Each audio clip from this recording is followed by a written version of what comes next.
بسم الله الرحمن الرحيم. الحمد لله رب العالمين، والصلاة والسلام على رسوله الكريم سيدنا محمد وعلى آله وصحبه وسلم أجمعين. سبحانك لا علم لنا إلا ما علمتنا إنك أنت العليم الحكيم. Dear colleagues, this is the second lecture in the series of abdominal imaging, and it will deal with the imaging of the abdominal trauma.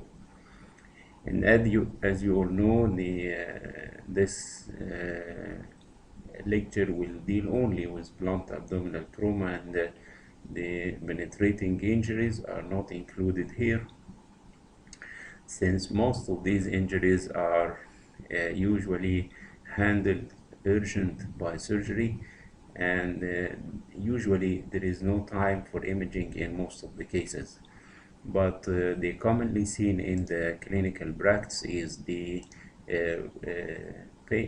are the patients with blunt abdominal trauma, where the availability of multi-detector CT has greatly facilitated imaging and the diagnosis of these cases. Then these are the diagnostic options, including the physical examination and some laboratory tests, and many of the patients with no emergency imaging or minor blunt trauma may be put under observation. And this is an old technique which is known as the diagnostic peritoneal lavage, commonly used in the surgical department. And of course, the imaging has a great role in recent evaluation of cases with abdominal trauma, especially the ultrasound and the CT scan. Then finally, in some cases with deteriorating general condition and hemodynamically unstable patients are usually sent for laboratory exploration, laparotomy exploration. Then these are the indications for imaging of patients with blunt abdominal trauma. Number one, the hemodynamically stable patient with abdominal trauma requiring further diagnosis, and post-traumatic cases with localized symptoms or signs and positive laboratory findings, and patients with equivocal clinical examination due to altered mental status. Then, as you all know, we have too many imaging modalities for evaluation of the abdomen, including the ultrasound, the CT scan, the MRI, and of course the conventional X-rays. Then you can use also the radionuclide scans in some cases, and use the facilities of CT and MRI to perform angiographic techniques, and also we can perform interventional maneuvers. Then this is one of the major rules of abdominal ultrasound, is to detect intraperitoneal fluid. And you see this is the liver and this is the kidney, and here is some fluid between the liver and the kidney in the Morrison pouch. And you should know that in any case with blunt abdominal trauma, and you can identify fluid in the peritoneal cavity, and you should suspect hemorrhage, internal hemorrhage. And this is actually the main role of the ultrasound in emergency, is to identify intraperitoneal fluid indicating the presence of hemorrhage. And the patients are usually unprepared for the ultrasound examination, and the bowel gas may disturb the ultrasound images, and so the main target of emergency ultrasound used in the casualty rooms or departments is to detect an intraperitoneal fluid. And of course, you should know that the most dependent part in the abdomen while the patient is lying on his back is the Morrison pouch, while of course the most dependent part in the erect position is in the pelvis. Then whenever you are using CT scan for assessment of blunt abdominal trauma, we usually advise to give the patient oral contrast and intravenous contrast. And oral contrast is usually helpful in detection and confirmation of bowel perforation. And in such cases, you will see that the orally administered contrast medium will leak inside the peritoneal cavity. While intravenous contrast is mandatory, even if the patient, of course, is not fasting, and you should give an intravenous contrast to maximize the difference between the enhancing parenchyma of the liver and spleen, for example, and the kidney, and the non-enhancing hematoma or laceration, as you can see just in a moment. Then intravenous contrast is excreted usually by the kidneys and collects inside the urinary bladder. So if there is urine extravasation secondary to intraperitoneal or extraperitoneal bladder rupture, you can easily identify. Also, the injection of contrast with the use of multi-detector CT scan can detect the site of active bleeding, and you can see the bleeder or the site of bleeding leaking the injected contrast material. And this is a famous protocol for imaging of blunt abdominal trauma. And after initial resuscitation, and you should identify the state of the patient, whether he is hemodynamically stable or unstable. If the patient is hemodynamically stable, then if you are able to do a reliable abdominal examination, then by this examination you can detect evidence for an intra-abdominal injury. If there is no evidence on reliable abdominal examination, then the patient is put under observation. But if there is evidence of abdominal injury on reliable abdominal examination, then the next step will be to do a diagnostic abdominal CT scan. And if the patient is hemodynamically stable and you cannot do a reliable abdominal examination because of multiple sites of trauma, because of the disturbed conscious level of the patient, because of the airway compromise, and so on, then you should go for the diagnostic abdominal CT. And what to do if the patient is hemodynamically unstable and there is evidence of intra-abdominal injury on clinical examination. Many recommend to go direct for laparotomy and to deal with the injured organ. And in the previous days, if there is no evidence of abdominal injury on clinical examination of a patient who is hemodynamically unstable, they usually go to the peritoneal diagnostic peritoneal lavage. But nowadays, this step has been totally replaced by the imaging by multi-detector CT. Then CT will show positive results and go to laparotomy for dealing with the injured organ if this is necessary. And if the multi-detector CT is negative, then you go, or your attention is directed to treat other injuries. Then this is the diagnostic peritoneal lavage. You put some catheters inside the peritoneal cavity and you aspirate blood, which indicates the presence of an internal hemorrhage and one of the organs has been injured. And this is just a comparison between the diagnostic value of CT and the diagnostic value of peritoneal lavage. Of course, the CT is non-invasive. CT can assess intraperitoneal and retroperitoneal injuries. It can show precisely the extent of organ injury and detect the exact site of injury. It also can detect extra-abdominal injuries, like injuries of the pelvic bones, injuries of the lower thoracic cavity and ribs, and so on. And this is the CT scan of patient with internal hemorrhage, and you see the fluid inside the peritoneal cavity.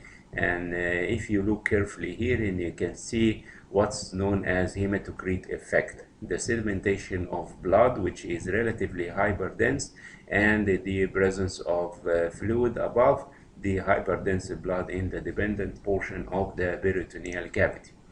And this is what we call the hematocrit effect. There is massive bleeding in the peritoneal cavity, seen in the CT image of the pelvis, and this arrow points to the sedimentation of the blood, forming what's known as the hematocrit effect.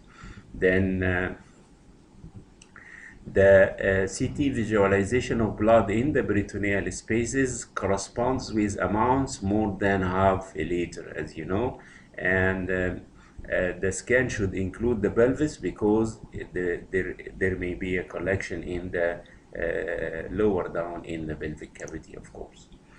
Then we came to the solid organs in the abdomen, and starting by the most commonly injured organ inside the abdomen, which is the spleen. And the splenic injuries have a good association with the number 3. And these injuries are commonly due to accidents and direct blunt trauma to the left hypochondrium, and sometimes they are associated with injuries of the adjacent organs. Then the grading of splenic injuries include the grade 1, which is a superficial laceration and subcapsular hematoma less than 1 centimeter. Grade 2 is a laceration which is above 1 centimeter and below 3 centimeter, deep laceration with subcapsular hematoma more than 3 centimeter thickness. Laceration, grade 3, laceration more than 3 centimeter deep and subcapsular hematoma more than 3 centimeter in thickness. Then the grade 4 injury represents fragmentation or shatter the spleen into 3 or more pieces. Then look at the appearance of these injuries on the CT images, and this is the grade 1 splenic contusion. And this is the contusion, and this usually treated conservatively, and after 2 weeks and you can see some healing at the site of the contusion. Then grade 1 and the grade 2 splenic injuries are expected to heal within 4 months, and the grade 3 will heal in about 6 months, and of course grade 4 is an indication for splenectomy. And this is a grade 2 splenic laceration where the laceration is relatively deep. It's more than 1 centimeter in diameter, in length, and may be associated with subcapsular hematoma. And here you can see the value of injection of contrast media in order to enhance the parenchyma so that you can see the site of the laceration. Then this is grade 3 splenic laceration where you got a deep laceration more than 3 centimeter in diameter and a very big perisplenic hematoma. And as I have said, whenever you see a fluid in the peritoneal cavity after a blunt abdominal trauma, you should expect internal bleeding. And in order to know the site of the bleeder, or sometimes you cannot identify injury, specific injury in a solid organ, and you can identify the most likely site of the bleeding by what's known as the sentinel clot sign. And this sign indicates that the fluid adjacent to the site of the bleeding is hyperdense compared to the fluid in the rest of the peritoneal cavity. And if you see fluid around the spleen and the fluid also around the liver, then the bleeding organ is the organ adjacent to the fluid of relatively hyperdensity. And you can see here, this is the relatively hyperdense hematoma around the spleen, and the relatively hypodense hemorrhage in the peritoneal cavity around the liver.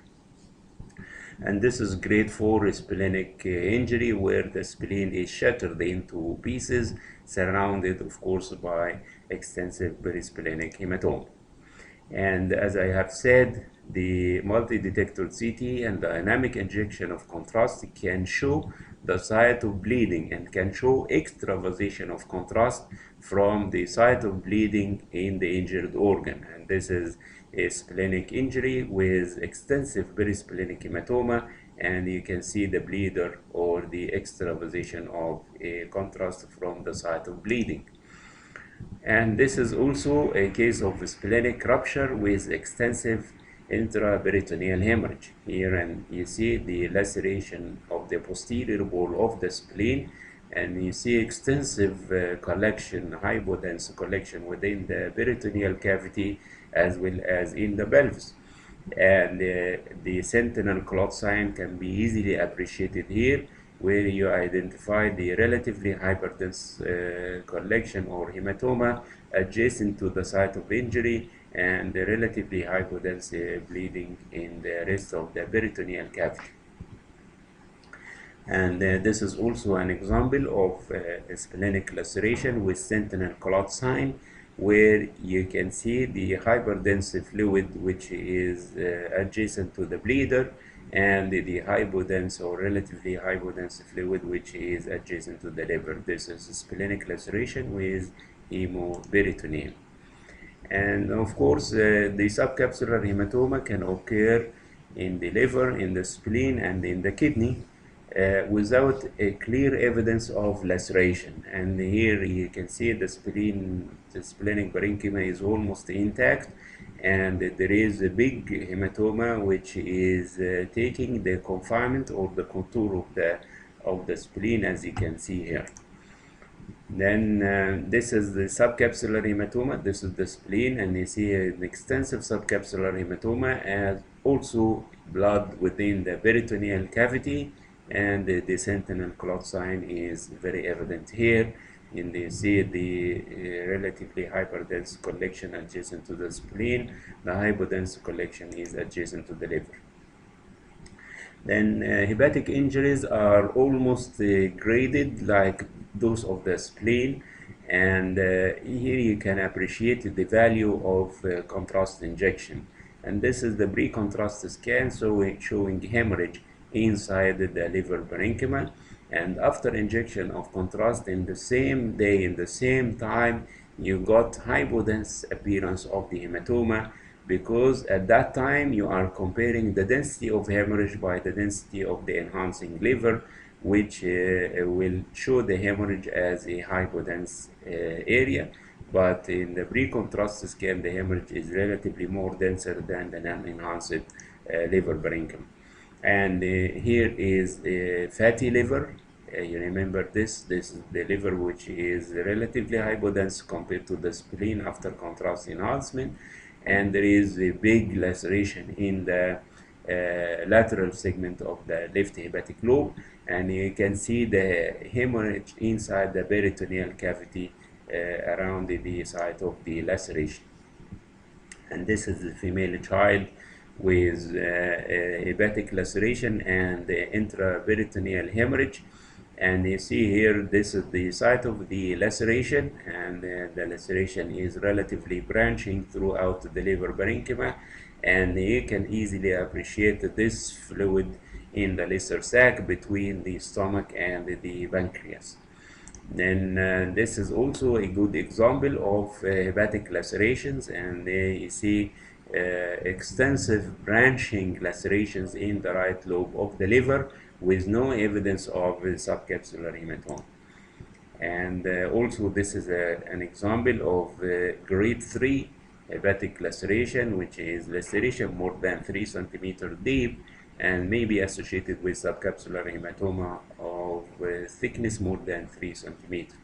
But here you cannot see a subcapsular hematoma, you see only the laceration in the hepatic lobe. And this is an example of subcapsular hematoma around the right hepatic lobe, and you see the hyperdensity of the blood conforming with the hepatic contour.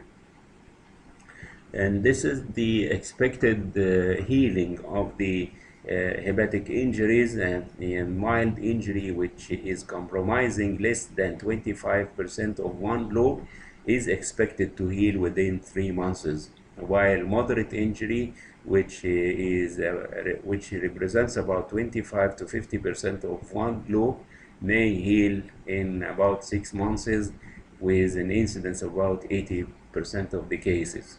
And severe injury, which is more than 50% of one lobe, only 20% of these patients will heal, of these lesions will heal in about 9 to 15 months. And you see this is a severe hepatic injury with a very deep laceration, and you can easily appreciate the hemorrhage and the intraperitoneal perihepatic collection, and you can see the hyperdense blood here and there, and also you can see blood around the stomach in this in the left hypochondrium. Then we came to the injuries of the kidney, and the injuries of the kidneys are easily diagnosed by CT scan, especially after injection of contrast media. And the CT can show the extent of parenchymal renal injury, and can see if there is urine extravasation or perinephric hematoma, the state of vascular pedicle, if it is avulsed or not, and can also evaluate associated injuries of the adjacent organs like the liver and the spleen.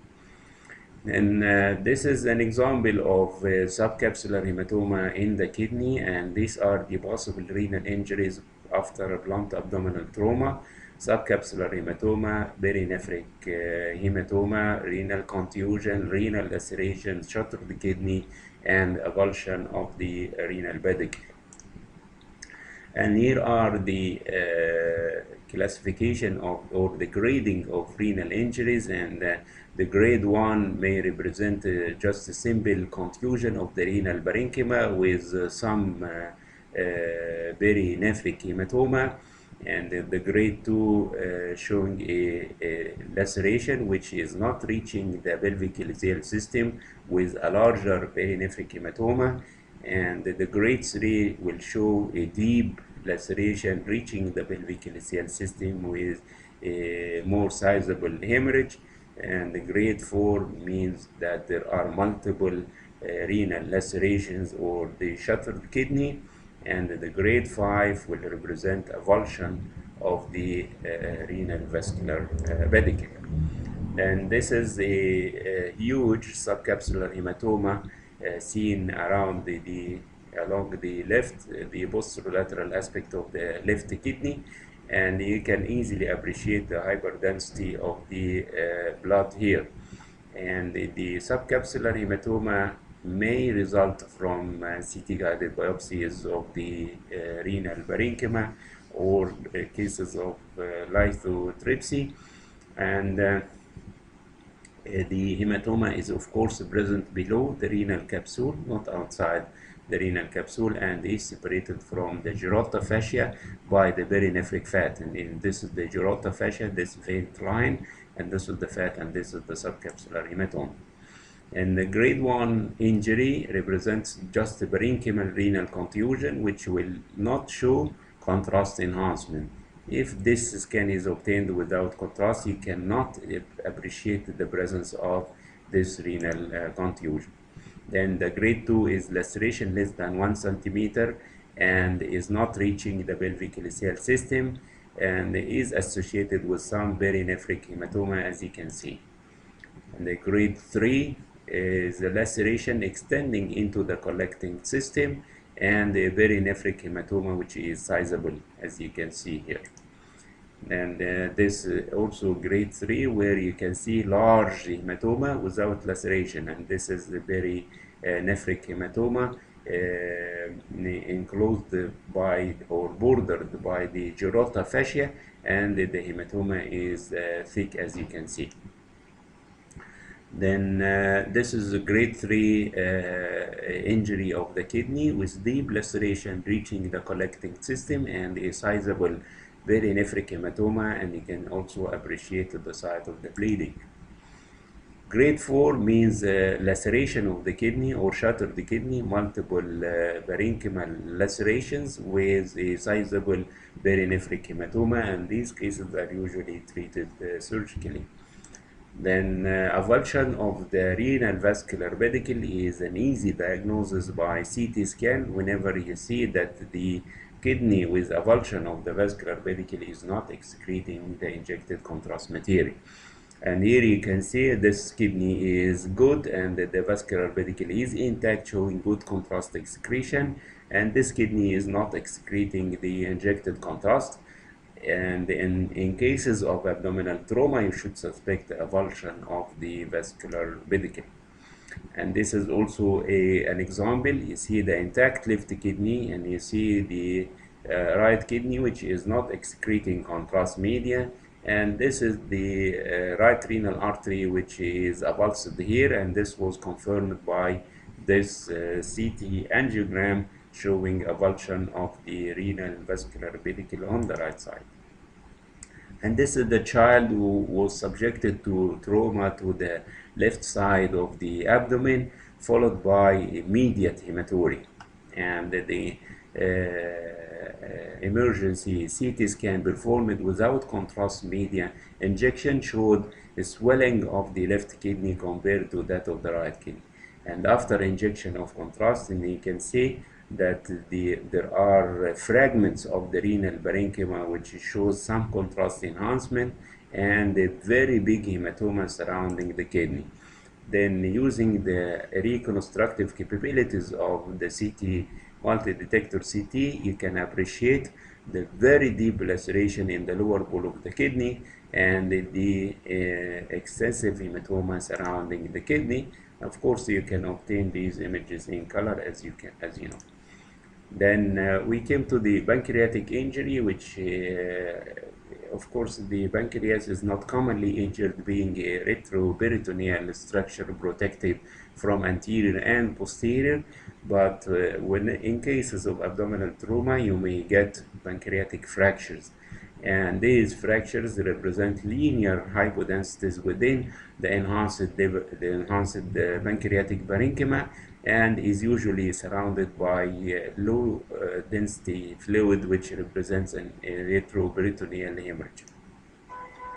And this is an example of pancreatic fracture involving in the tail of the pancreas with collection in the Morrison pouch and the space anterior to the left kidney, and this of course represents retroperitoneal hemorrhage, and this is the pancreatic fracture. Also here is pancreatic trauma showing some lacerations in the region of the pancreas, and the follow-up scan after 5 days showed the more bleeding in the retroperitoneal space surrounding the kidney and is located around the site of injury in the pancreatic tail. And this is also an example of a patient with penetrating abdominal trauma after multiple stab wounds in the abdomen, showing a laceration of the pancreatic tail and the presence of hypodense collection in the lesser sac, as well as around the pancreatic tail, as well as around the kidney, representing retroperitoneal hemorrhage. And this is also an example of blunt abdominal trauma sustained in a motor vehicle collision, and you see multiple pancreatic fractures, and this is one, and this is the second one, which is clearly seen here, and there is little fluid around or hemorrhage around the site of the injury, as well as in the most dependent part in the abdomen while the patient is lying supine, which is the Morrison pouch between the liver and the kidney. Then whenever the patient had a history of blunt abdominal trauma and you got pneumoperitoneum, you should suspect perforated discs. And here you can see the pneumoperitoneum is clearly and accurately evaluated by the erect chest X-ray. And you can see here, this is the right diaphragm, and this is air under the diaphragm between the liver and the diaphragm. And you can appreciate the pneumoperitoneum in the CT scan as well. And finally, the bowel injury, you can see free intraperitoneal air if the bowel is injured or perforated, extravasation of contrast media, intraperitoneal fluid of unknown cause, thickened bowel loop more than 3 mm in diameter, and the mesenteric wall hematoma. Then here you can see extravasation of contrast in the peritoneal cavity along the liver and in a patient with perforated viscous. And here is an example of bowel hematoma and the intraperitoneal hemorrhage around the inferior wall of the liver. And this is the case of cecal injury with hematoma around the site of injury in the cecal wall. هذا وبالله التوفيق والحمد لله رب العالمين.